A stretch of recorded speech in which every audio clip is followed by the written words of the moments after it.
Hello दोस्तों, welcome to sleepy classes. तो आज का जो हमारा प्रेमिक्स है हिस्ट्री से रिलेटेड 5 क्वेश्चन इसमें हम डिस्कस करेंगे एंड पर्टिकुलरली आपके मुगल से रिलेटेड। ठीक है जी, जो शुरुआत करते हैं आज के प्रेमिक्स की पहले क्वेश्चन के साथ।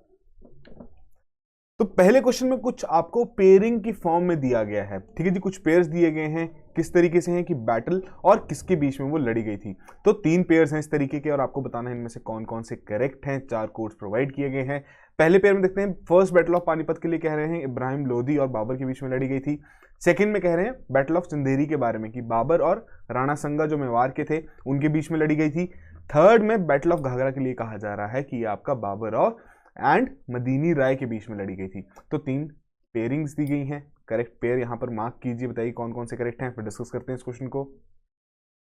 तो बेसिकली यहां पर कौन कौन सी बैटल्स हुई हैं, किसके बीच में हुई हैं, क्या उसका रिजल्ट रहा है, इसके लिए बहुत ही एक शॉर्ट और क्रिस्प नोट आप इजीली बना सकते हैं। ठीक है जी, क्रोनोलॉजिकल ऑर्डर में बनाइए ताकि आप ऐसे क्वेश्चंस को वहां पर इजीली आंसर कर सकें। तो यहां पर आपकी सिर्फ और सिर्फ फर्स्ट पेयर ही करेक्ट है कि फर्स्ट बैटल ऑफ पानीपत जिसमें इब्राहिम लोदी और बाबर के बीच में हुई थी, तो ये आपका करेक्ट है। डिस्कस कर लेते हैं एक एक करके कि 1526 में आपकी एक one of the most decisive battle मानी जाती है इंडियन हिस्ट्री की, जो कि इब्राहिम लोदी और बाबर के बीच में लड़ी गई थी और इब्राहिम लोदी इसमें हारे गए थे। ठीक है जी, बट साथ के साथ यहाँ पर बाबर ने दिल्ली और आगरा पर तो वहाँ पर अपना कंट्रोल जता ही लिया था, कंट्रोल ले ही लिया था इब्राहिम लोदी से, बट साथ के साथ जो इतना रिच ट्रेजर था लोधीज का उसको भी वहां पर एक्सेस उन्हें वहां पर मिल गया। फिर आपकी एक बैटल ऑफ खानवा हुई थी 1527 में। तो बेसिकली ये आपकी बाबर और जो आपके राणा संगा थे मेवाड़ के और उनके जो अलाइज थे उनके बीच में लड़ी गई थी। राणा संगा बेसिकली इसमें हारे गए थे। ठीक है जी, और इसके चलते जो बाबर की पोजीशन थी वो और ज्यादा, जो आपका पूरा दिल्ली आगरा वाला रीजन था यहाँ पे और ज्यादा सिक्योर हो गया था। फिर उसके अलावा आपकी बात आती है बैटल ऑफ चंदेरी के बारे में। तो ये आपके बाबर और मदीनी राय और आपके जो ये राजपूत रूलर थे मालवा के, उनके बीच में लड़ी गई थी एंड बेसिकली बाबर यहाँ पर भी जीत गए थे। फिर आपकी बैटल ऑफ घाघरा है जो कि बेसिकली अफगान्स के साथ वहां पर लड़ी गई थी। कहां पर? आपकी कॉन्फ्लुएंस ऑफ गंगा और उनकी ट्रिब्यूटरी घाघरा। ठीक है जी, तो अफगान्स ने यहाँ पर बेसिकली जो सुल्तान महमूद लोधी और सुल्तान नुसरत शाह जो कि सुल्तान थे बंगाल के, उनकी लीडरशिप के अंडर वहां पर अफगान्स लड़े थे and basically Afghans were defeated by the army of Babur in this particular battle. ठीक है जी, तो ये जितने भी ऐसे फैक्ट्स रहते हैं इंपॉर्टेंट रहते हैं एग्जाम पॉइंट ऑफ व्यू से, तो आपको बताया है क्रोनोलॉजिकल ऑर्डर में हर एक जितने भी किंगडम्स रहे हैं उनकी बैटल्स के शॉर्ट नोट्स आप जरूर बना लीजिए। यूपीएससी नहीं तो स्टेट पीसीएस में तो डायरेक्टली ऐसे आपको फैक्ट बेस्ड क्वेश्चन पूछ लिए जाते हैं। सेकंड क्वेश्चन देखते हैं, हुमायूं से रिलेटेड कुछ स्टेटमेंट्स यहां पर आपको दी गई हैं। तो बेसिकली 3 स्टेटमेंट से बताना है इनमें से कौन कौन स्टेटमेंट्स आपके यहाँ पर करेक्ट हैं। 4 कोड्स आपको यहाँ पर प्रोवाइड किए गए हैं। पहले में कह रहे हैं गुलबदन बेगम, उनके द्वारा हुमायूं नामा वहां पर लिखा गया था। सेकंड में कह रहे हैं जो आपके मीर सैयद अली, ठीक है जी, और जो अब्दुल समाद थे कि बेसिकली हुमायूं द्वारा ये इनवाइट किए गए थे और इन्हें फिर वहां के कोर्ट पेंटर्स घोषित कर दिया जा चुका था हुमायूं द्वारा। थर्ड में कह रहे हैं कि हुमायूं आपके डिफीट हुए थे किसके द्वारा? शेरशाह सूरी द्वारा इन द बैटल ऑफ बिलग्रामा। ठीक है जी, तो ये 3 स्टेटमेंट्स आपको दी गई हैं हुमायूं से रिलेटेड। थोड़ा सोचिए यहाँ पर, करेक्ट ऑप्शन मार्क कीजिए, सिंपल सा क्वेश्चन है। फिर डिस्कस करते हैं इस क्वेश्चन को भी। तो काफी इंपॉर्टेंट और बेसिक फैक्ट्स यहां पर आपसे पूछे गए हैं हुमायूं से रिलेटेड। ठीक है जी, जिसमें से आपकी तीनों की तीनों स्टेटमेंट्स बिल्कुल करेक्ट हैं। डिस्कस कर लेते हैं थोड़ा क्रोनोलॉजिकल ऑर्डर में किस तरीके से हुमायूं आपके पावर में आए, कैसे उन्होंने वहां पर अपना साम्राज्य एस्टैब्लिश किया। तो बेसिकली हुमायूं आपको पता ही है बाबर के बड़े बेटे थे। ठीक है जी, फिर उसके बाद जब इन्होंने अपनी राजगद्दी संभाली, आई थिंक अर्ली 20s में ही इन्होंने संभाल ली थी वहां पर, और उसके बाद इन्होंने नंबर ऑफ वहां पर बैटल्स लड़ी। ठीक है जी, उन्हीं में से कुछ कुछ आपके लिए इंपॉर्टेंट भी है, जैसे कि बैटल ऑफ दौरा होगी कि जिसके चलते इन्होंने अफगान फोर्सेस को वहां पर हराया और जो आपका बिहार और जौनपुर वाला रीजन था उसे कॉन्कर किया। फिर आपका बैटल ऑफ चौसा आ जाती है। ठीक है जी, जिसमें हुमायूं आपके उन्होंने डिफीट किया था, हुमायूं वाज डिफीटेड, और जो आपके शेर खान थे उन्होंने वहां पर अडॉप्ट कर दिया था टाइटल ऑफ शेरशाह। ठीक है जी, अब ये काफी ज्यादा इंपॉर्टेंट बैटल है कि इसके चलते, इसके बाद से ही जो हम कह सकते हैं हुमायूं का, जो हम कह सकते हैं जो उन्होंने इतना साम्राज्य एस्टैब्लिश किया था, उस पर काफी गहरी चोट लगी थी इस पर्टिकुलर बैटल की वजह से। फिर साथ ही साथ 1540 में ही लगे हाथ ही एक और बैटल आ गई बिलग्रामा, जिसे हम बैटल ऑफ कनौज भी कहते हैं। तो बेसिकली इसमें जो हुमायूं के छोटे भाई थे, ठीक है जी, अस्करी और हिंदल, उन्होंने भी हुमायूं की तरफ से लड़ा, बट स्टिल शेरशाह यहां पर आपके विक्टोरियस साबित हुए। तो उसके बाद से फिर आपको पता ही है हुमायूं एक तरीके से एक प्रिंस बन गए जिनका साम्राज्य नहीं था। उसके दिल्ली से भाग गए थे कुछ अगले 15 सालों के लिए, और उन 15 सालों में ही काफ़ी इंपॉर्टेंट वहाँ से इन्होंने रिकवरी करने की भी कोशिश की। बट फिर उसके बाद अगर हम देखें, जब आपको 1555 में जैसे ब्रेकअप हो गया सुर एम्पायर का, उसके बाद हुमायूं वापस आए, अफगान्स को डिफीट किया और जो मुगल थ्रोन था उसे दोबारा से वहाँ पर रिकवर किया। ठीक है जी। तो ये कुछ जितनी इंपॉर्टेंट एक्टिविटीज, जितने इंपॉर्टेंट इवेंट्स हर एक राजा के पीरियड में होती हैं, तो वो आपके लिए इंपॉर्टेंट रहती हैं, उसे क्रोनोलॉजिकल ऑर्डर में अपने पॉइंट्स में कंपाइल करना। ठीक है जी। उसके बाद आपकी इनकी 1556 में जैसे ही ये वहाँ पर आपके 1555 में उन्होंने अफगान्स को हराया, अपना थ्रोन वापस ले लिया। 1556 में इनकी स्टेयरकेस से गिरने से इनकी वहाँ पर मृत्यु हो जाती है। ठीक है जी। तो ये कुछ इंपॉर्टेंट फैक्ट्स हैं हुमायूं से रिलेटेड, अपने नोट्स में जरूर कंपाइल कर लीजिएगा। अगले क्वेश्चन की ओर बढ़ते हैं। बात हो रही है शेर शाह, जिनके बारे में अभी हम बात कर रहे थे। उनकी एडमिनिस्ट्रेशन से रिलेटेड यहाँ पर कुछ स्टेटमेंट्स दी गई हैं, आपको बताना है इनमें से कौन सी स्टेटमेंट यहाँ पर इनकरेक्ट है। ठीक है जी। 4 स्टेटमेंट्स दी गई हैं। पहले में कह रहे हैं जो रेवेन्यू ऑफिसर्स थे उनके एडमिनिस्ट्रेशन के, उन्हें वहां पर अमील्स कहा जाता था। सेकंड में कह रहे हैं शेर शाह आपके पहले रूलर थे जिन्होंने सिल्वर रुपया वहां पर इशू किया था, इंट्रोड्यूस किया था। थर्ड में कह रहे हैं कि उनके एडमिनिस्ट्रेशन के दौरान जो गुड्स थे वो कस्टम ड्यूटी वहां पर पे करते थे only while travelling through the 4 important highways, जो कि शेरशाह की एडमिनिस्ट्रेशन, उनके साम्राज्य द्वारा वहां पर डिजिग्नेट की गई थी। थर्ड में कह रहे हैं खासा कैल, ये बेसिकली शेरशाह की पर्सनल रॉयल फोर्स थी। तो ये अब आपको 4 स्टेटमेंट्स दी गई हैं, थोड़ा सोचिए, बताइए इनमें से कौन सी इनकरेक्ट है, फिर डिस्कस करते हैं इस क्वेश्चन को। तो बेसिकली था तो बहुत ही छोटे पीरियड का एक समय था, 15 ईयर्स का एक टाइम पीरियड था जब इन्होंने वहां पर अपना साम्राज्य एस्टैब्लिश किया। 5 साल हार्डली इन्होंने वहां पर रूल किया, बट उन 5 सालों में काफी हद तक जो इनकी एडमिनिस्ट्रेशन थी बहुत ही इफेक्टिव, और ऐसी एडमिनिस्ट्रेशन थी जो कि लेटर ऑन आपके मुगल्स द्वारा भी फॉलो की गई, इवन ब्रिटिशर्स द्वारा भी वो फॉलो किया गया पूरा सिस्टम। ठीक है जी। तो उससे ही रिलेटेड आपको ये स्टेटमेंट्स दी गई थी, जिसमें से आपकी यहां पर थर्ड स्टेटमेंट इनकरेक्ट है कि यहां पर जो आपका कस्टम ड्यूटी लगाई जाती थी वो पर्टिकुलरली कुछ एक्सपोर्टेड आइटम्स पे ही लगाई जाती थी। ठीक है जी। कभी भी अगर इनके साम्राज्य में बाय रोड या बाय हम कह सकते हैं वाटरवेज बॉडीज के थ्रू अगर इनके साम्राज्य में कोई ट्रैवल कर रहा है तो किसी भी प्रकार की वहां पर उन्हें कस्टम ड्यूटी गुड्स के लिए पे करनी जरूरी नहीं रहती थी। अभी डिस्कस करेंगे। जैसे कि हमने बात की कि काफ़ी समय से लड़ रहे थे, बट जो इनका पूरा रूल था ये 5 साल तक ही रहा, बट जो इनका एडमिनिस्ट्रेटिव सिस्टम इतना इफेक्टिव था कि मुगल एडमिनिस्ट्रेशन और ब्रिटिशर्स द्वारा भी वो वहाँ पर फॉलो किया गया कुछ हद तक। इंपॉर्टेंट पॉइंट्स क्या हैं कि सरकार्स 47 सरकार्स में इन्होंने अपने पूरे एम्पायर को वहाँ पर डिवाइड कर दिया था। अब डिवीजन से क्या हुआ, डिसेंट्रलाइज सिस्टम वहाँ पर कर दिया। चीफ आपके मुंसिफ वहाँ पर आगे जज जो जिन्हें कहा जाता था, फिर चीफ आपके शिकदार वहाँ पर जो लॉ एंड ऑर्डर मेंटेन कर रहे थे। तो ये 2 ऑफिसर्स थे जो कि बेसिकली हर एक एडमिनिस्ट्रेशन को, जो कि हर एक सरकार थी उसकी हर एक एडमिनिस्ट्रेशन, हर एक सरकार के लिए ये आपके 2 यहां पर ऑफिसर्स अपॉइंट किए गए थे कि सभी चीजें इनके द्वारा ही वहां पर इनकी देख रेख में ही की जाएंगी। ठीक है जी। फिर बाकी फर्दर ऑन जो आपकी सरकार थी, ठीक है जी, एम्पायर को सरकार में डिवाइड किया, सरकार को फर्दर आपका परगानास में वहां पर डिवाइड किया गया, सेवरल परगानास में डिवाइड किया। वहां पर आपके शिकदर थे, अमील थे, फोतेदार, कारकुन्स हो गए। तो ये सभी को यहाँ पर एडमिनिस्ट्रेशन के लिए हर एक परगना में वहाँ पर अपॉइंट किया गया था कि यही इफेक्टिव एडमिनिस्ट्रेशन को इंश्योर करेंगे, और लेटर ऑन जो आपके चीफ सरदार और चीफ मुंसिफ हैं उन्हें वो जाके रिपोर्ट करेंगे। ठीक है जी। इसके अलावा जो किंग थे उनके कुछ इंपॉर्टेंट 4 मिनिस्टर्स थे, उनके बारे में आपको यहाँ पर बता दिया गया है। डायरेक्टली आपसे देखा गया होगा, आपने ऐसे क्वेश्चंस डायरेक्टली पूछ लिए जाते हैं कि वहाँ पर आपको टाइटल दे दिया गया था, बताइए कौन से बेसिकली डिपार्टमेंट को ये कैरी फॉरवर्ड करते थे, कौन से डिपार्टमेंट के एडमिनिस्ट्रेशन को ये ओवरसी करते थे। ठीक है जी। तो यहाँ पर आपको चारों बता दी गई हैं, वज़रत, अरीस, रसालत एंड इंशात, दीवाने इंशात, कि वो आपके मिनिस्टर ऑफ कम्युनिकेशंस थे। फिर उसके अलावा अगर हम बात करें कि क्या चीज़ इनके द्वारा इंट्रोड्यूस की गई इकोनॉमी के लिए, अगर हम देखें तो नए कॉपर कॉइन्स इनके द्वारा इंट्रोड्यूस किए गए, जो कि आपका दाम उसका नाम रखा गया था।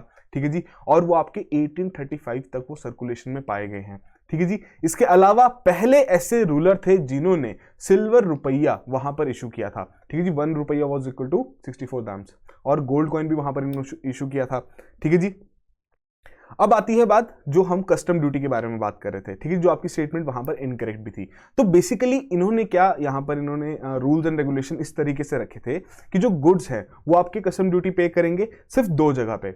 पहली बात कहाँ पर, या फिर जब भी आपके जो गुड्स हैं वो प्रोड्यूस हुए हैं बंगाल में या कहीं बाहर से आपके इंपोर्ट किए गए हैं, तो जब वो आपके बंगाल और बिहार की बॉर्डर जो कि आपकी सिकरी गली में थी, वहां से जब आपके पास ऑन होंगे, उनके एम्पायर के अंदर एंटर करेंगे, तो वहां पर आपका पे किया जाएगा। और दूसरी कौन सी जगह पे किया जाएगा, जो आपका वेस्ट और सेंट्रल एशिया से जो आपका सामान लाया जा रहा है, तो वो आपका इंडस पे वहां पर उनकी कस्टम ड्यूटीज पे की जाएंगी। ये तो हो गया एक, जब बाहर से वो आपका सामान अंदर लाया जाएगा तब आपकी कस्टम ड्यूटीज पे की जाएंगी, दोनों एंड पे आपको बता दिया गया है। उसके अलावा जब at the time of sale, जब वो गुड्स आपके बेचे जाएंगे, तब भी एक ड्यूटी वहां पर सेकंड टाइम वहां पर पे की जाएगी। ठीक है जी, काफी इफेक्टिव सिस्टम था, काफी पॉइंट्स आप यहां से नोट कर सकते हैं, ऑल दो आपके मेंस आंसर राइटिंग के लिए भी काफी इंपॉर्टेंट है। ठीक है जी, तो आई होप आपने करेक्टली मार्क किया है उस क्वेश्चन को। फोर्थ क्वेश्चन की ओर बढ़ते हैं। बात हो रही है मनसबदारी सिस्टम के बारे में, आपने जरूर सुना होगा, काफी हॉटशॉट टॉपिक है, तो इजीली आप इस क्वेश्चन को सॉल्व कर सकते हैं। 4 स्टेटमेंट्स दी गई हैं, बताना है इनमें से कौन कौन सी करेक्ट हैं। तो बेसिकली पहली स्टेटमेंट में कह रहे हैं कि जो आपका मनसब रैंक था हेरिडेटरी नेचर का था, कि पास ऑन होता था एक लिनिएज में। सेकंड में कह रहे हैं जो आपका इसमें जत रैंक था वो इंडिकेट करता था कि नंबर ऑफ कैलवरी मैन कि एक पर्सन को रिक्वायर्ड है कि वो मेंटेन करेंगे उसे। ठीक है जी। फिर थर्ड में कह रहे हैं जो आपका चेहरा और दाग सिस्टम था वो फॉलो किया जा रहा था इस सिस्टम के अंडर। और फोर्थ में कह रहे हैं जो मनसबदार थे विद 5000 जत एंड 2000 सवार, ठीक है जी, उनकी जो रैंक थी वो हायर थी देन द मनसबदार जिनका रैंक यहाँ बेसिकली जो रैंकिंग सिस्टम रखी गई थी कि 3000 जत एंड 3000 सवार। तो ये अब आपको 4 स्टेटमेंट्स दी गई हैं, थोड़ा सोचिए, करेक्ट ऑप्शन यहां पर मार्क कीजिए, फिर डिस्कस करते हैं इस क्वेश्चन को।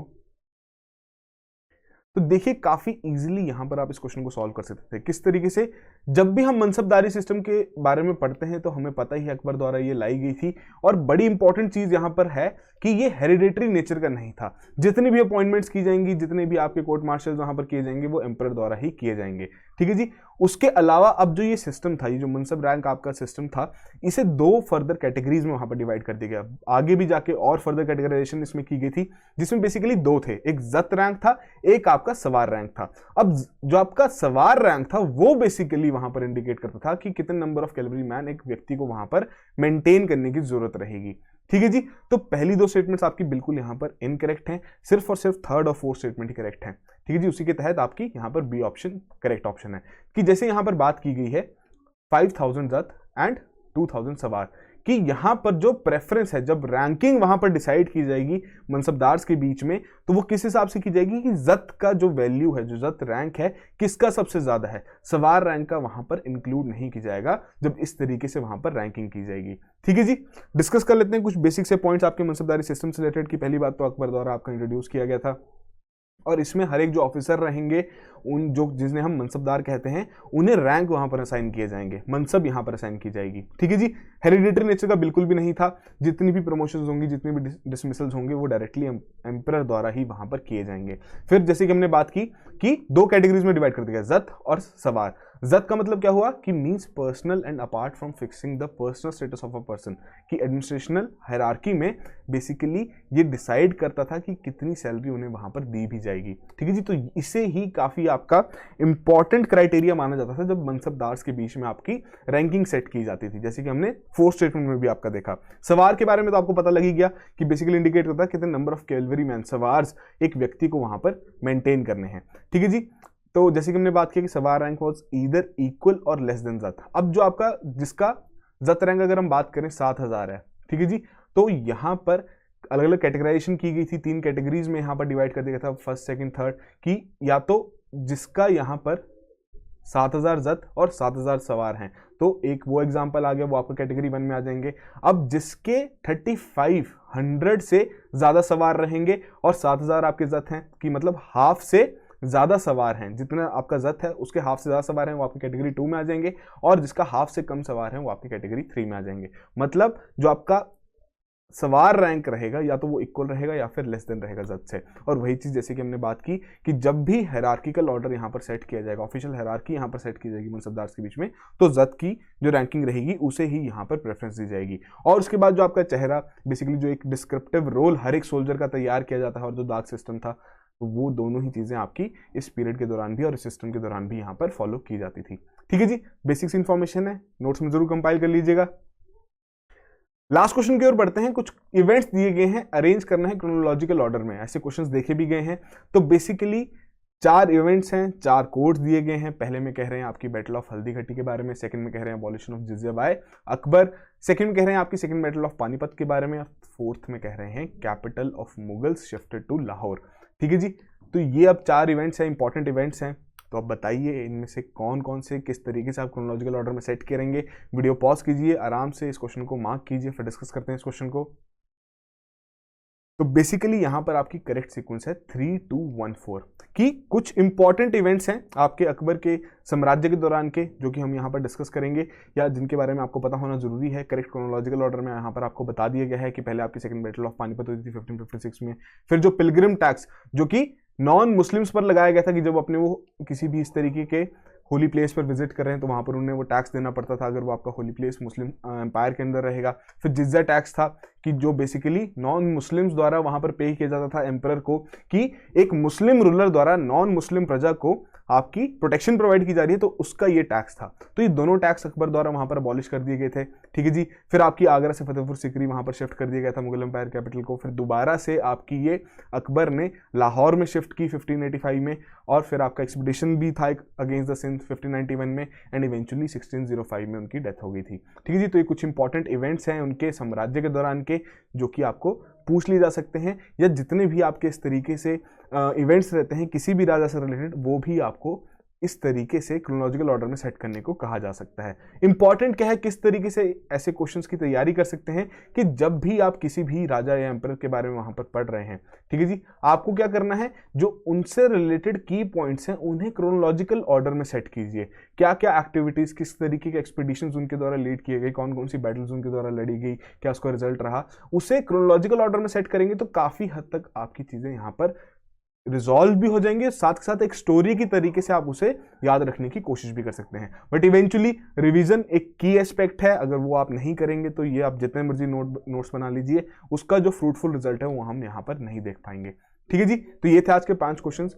नेक्स्ट वीक भी मुगल से ही रिलेटेड 5 और क्वेश्चंस हम डिस्कस करेंगे। बड़ा टॉपिक है, 10 क्वेश्चंस तो बनते ही हैं। ठीक है जी, थोड़ा अच्छे से प्रिपेयर करके आइएगा। अगर आज आपका स्कोर नहीं रहा है अच्छा, बट स्टिल जो भी आपका स्कोर रहा है कमेंट बॉक्स में जरूर मेंशन कीजिए। और रेगुलरली ये जो इनिशिएटिव है जिसमें हम दिन के 5 क्वेश्चन डिस्कस करते हैं, थीम बाय थीम डिस्कस करते हैं, ताकि आपका सिलेबस भी कवर होता रहे और आपको एक फीडबैक भी मिलता रहे कि किस तरीके से आपकी प्रिपरेशन चल रही है। अब प्रिपरेशन की ही बात कर रहे हैं तो बेसिकली स्लीपी क्लासेस ने एक नया इनिशिएटिव आपके लिए यहां पर लिया है कि एक ओपन डायग्नोस्टिक कम मेंटरशिप टेस्ट आपका 2 जनवरी को यहां पर कंडक्ट किया जाएगा। ठीक है जी, 10 AM ऑनवर्ड्स आपका ये टेस्ट लाइव कर जाएगा हमारी वेबसाइट पे। आपको क्या करना है, वेबसाइट पे जाइए, प्लेटफॉर्म पे जाइए, रजिस्टर कीजिए, मात्र 1 रुपये इसकी कॉस्ट रखी गई है। तो बेसिकली ऑब्जेक्टिव क्या है, प्रीलिम्स नजदीक आ रहा है, बच्चों को पता नहीं है किस तरीके से प्रिपेयर करना है, कैसे, या जो उनकी चीज़ें छूट गई हैं कैसे उसे दोबारा से रिकवर करना है। तो उनकी पढ़ाई, जो उनकी प्रिपरेशन अभी तक आपकी चल रही है, अब उसे इवेल्युएट करने के लिए आपके पास एक मौका है। ठीक है जी, सब्जेक्ट वाइज हर एक सब्जेक्ट के आपके यहाँ पे 12 क्वेश्चन रहेंगे, बाकी रिमेनिंग क्वेश्चन आपके बेसिकली जो 28 क्वेश्चन है वो करंट अफेयर बेस्ड रहेंगे। ऑब्जेक्टिव यहां पर क्या है कि आपको करंट अफेयर्स का भी थोड़ा आइडिया लग जाएगा किस तरीके से आपकी प्रिपरेशन है, साथ के साथ सब्जेक्ट से रिलेटेड जो आपके कंसेप्चुअल क्वेश्चंस हैं उनसे भी आपको आइडिया लगेगा कि कौन सा सब्जेक्ट आपका वीक है या कौन से सब्जेक्ट पर आपको ज्यादा काम करने की जरूरत है। तो इसी के ही चलते आपको यहाँ पर मेंटरशिप भी, 1-on-1 मेंटरशिप भी प्रोवाइड की जाएगी। ठीक है जी, तो जाके रजिस्टर कीजिए और ये जो आपके लिए काफी एक इंपॉर्टेंट इवेंट है इसका हिस्सा बनिए, ताकि आपकी प्रिपरेशन और ज्यादा बेहतर हो सके। ठीक है जी, अब प्रीलिम्स की ही बात कर रहे थे तो अब काफी ऐसे क्वेरीज भी आ रही थी कि आपका प्रीलिम्स क्रैश कोर्स कब से शुरू हो रहा है। तो आपका क्रैश कोर्स शुरू हो चुका है, वेबसाइट पे जाके सारी डिटेल्स आप जाके चेक कर सकते हैं। अलग अलग कंपोनेंट्स यहाँ पर तैयार किए गए हैं। अगर किसी को लगता है कि जी हाँ सिर्फ मेरे को जीएस का दोबारा से रिवाइज करना है एक बार, तो आपके लिए वो ऑप्शन अवेलेबल है। ठीक है, जीएस आपको दोबारा कवर करना है, 6 महीने में आपका यहाँ पर जो भी इंपॉर्टेंट लेक्चर्स रहेंगे कवर कर दिए जाएंगे। किसी को लगता है कि जी नहीं मेरे को सिर्फ करंट अफेयर्स की जरूरत है, जीएस मेरा बिल्कुल तैयार है, उसकी ऑप्शन यहाँ पर आपको अवेलेबल है। अराउंड 2 ईयर्स का यहाँ पर आपका करंट अफेयर्स कंप्लीट किया जाएगा। फिर उसके अलावा टेस्टिंग, जो कि बहुत इंपॉर्टेंट रहता है। ठीक है जी, कि जब तक आपकी अच्छे से टेस्टिंग ना हो, ओवर टेस्टिंग भी नहीं करनी है कि सिर्फ आप टेस्ट ही टेस्ट देते रहें, वो भी जरूरी नहीं है। अंडर टेस्टिंग भी नहीं होना चाहिए कि आपको पता ही नहीं है किस तरीके से जो आपकी प्रिपरेशन हुई है, क्या आपके जो नोट्स बने हैं क्या वो सफिशिएंट हैं एग्जाम में परफॉर्म करने के लिए। तो टेस्ट सीरीज उस इस पर्टिकुलर रोल में बेसिकली बहुत इंपॉर्टेंट रहती है आपके लिए। ठीक है जी, तो अराउंड इसमें आपके 28 टेस्ट हैं जो कि सेक्शनल हैं, कुछ आपके फुल लेंथ टेस्ट भी हैं, HLTs भी वहाँ पर रखे हैं, करंट अफेयर्स के अलग से टेस्ट हैं, इनकी डिटेल्स आपको मिल जाएंगी, आप वेबसाइट पर जाकर चेक कर सकते हैं। अगर आपको लगता है कि आपको पूरी ही तैयारी दोबारा से एक बार करनी है, एक रिफ्रेशर कोर्स आपको चाहिए जिसमें आपका GS करंट अफेयर्स और टेस्ट सीरीज तैयार हो जाए, तो उसकी भी ऑप्शन यहाँ पर अवेलेबल है। सारी डिटेल्स वेबसाइट पर हैं, आपकी कोई भी क्वेरीज रहे आप हमें कॉल कीजिए, हम आपकी हर एक क्वेरी को यहाँ पर रिजॉल्व करने की पूरी कोशिश करेंगे। ठीक है जी, रही बात कल की, तो कल आपका पॉलिटी का दिन है, तो हम यहाँ पर जुडिशरी ऑफ इंडिया से रिलेटेड आपके 5 क्वेश्चंस डिस्कस करेंगे। थोड़ा प्रिपेयर करके आइएगा, काफी बड़ा टॉपिक है, इसमें से हम कोशिश करेंगे 10 क्वेश्चन एटलीस्ट डिस्कस करने की। ठीक है जी, so that will be all the very best, have a good night.